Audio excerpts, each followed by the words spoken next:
Greetings, fellow humans. My name is Carla Starr, author of Can You Learn to Be Lucky? Why Some People Seem to Win More Often Than Others.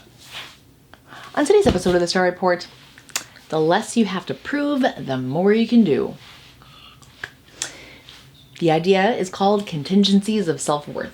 It was initially developed by researcher Jennifer Crocker.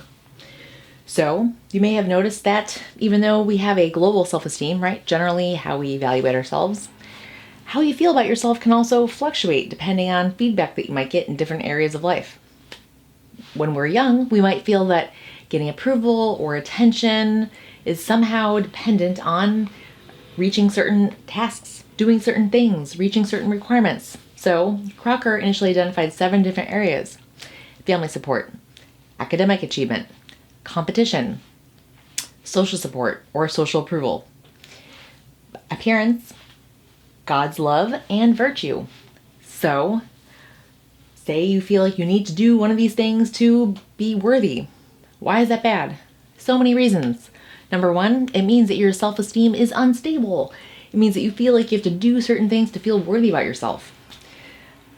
That's bad, okay? Number 1, relationships.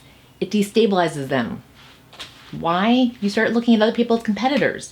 You think about them as judging and rating you instead of just fellow in-group members who are also human and going through stuff. That opens you up to social evaluative stress. So, other people are threatening. So, hilariously, you might be putting all of your time into trying to achieve one thing to get social approval, and that can actually destabilize your social relationships because you're not thinking about them. You're not being nice. You're just focused on this thing you have to do to get their approval. So that's kind of funny if you think about it.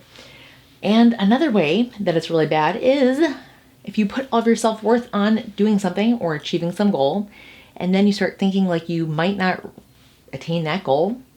In order to save your sense of self-worth, you might self-handicap.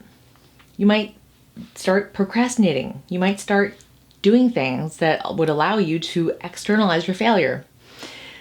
One of these things is you might start blaming luck. And you know what I did when I started researching this book? I felt like I wasn't achieving things. And I was blaming luck. I was blaming the world. I was looking outside. I was not looking at my part. I was not looking at my lack of motivation. I was not looking at all of the things that I had been doing that I have since learned about. So this is a huge one. It's so easy for us to look outside, look at the world, and blame our ADD or the way our computer is working or work or this other stuff. Why? Because there's always a lot of other stuff that's going to get in your way. However, that does 2 things. Number 1, it prevents you from looking inward and seeing your part in the situation, which can include self-handicapping, because the things that we usually do to procrastinate, they are short-term emotion enhancers, right? They make us feel good in the short term, right? We get to play video games, we get to have a snack, but we're not doing the thing that we think would ultimately bring us long-term joy. And number 2, why is that bad? Because we still feel like our self-worth is contingent upon reaching some magical goal. And you know what? It shouldn't be. It's not. This is destabilizing. Decades of research have shown this. In order for you to feel like you're worthy as a person, you don't have to do anything. You ideally should not feel like you have to reach some magical goal. It's just so much easier for your relationships and just for your sense of self. It's really kind of amazing. The less you care, the less you feel you have to prove, the less pressure you put on yourself, and the easier things can be. The more areas of life you feel like you can test out and walk into because you don't feel like you have to put all of your energy into this one little area of life. And guess what? That can block us off from all these other things that might be even better.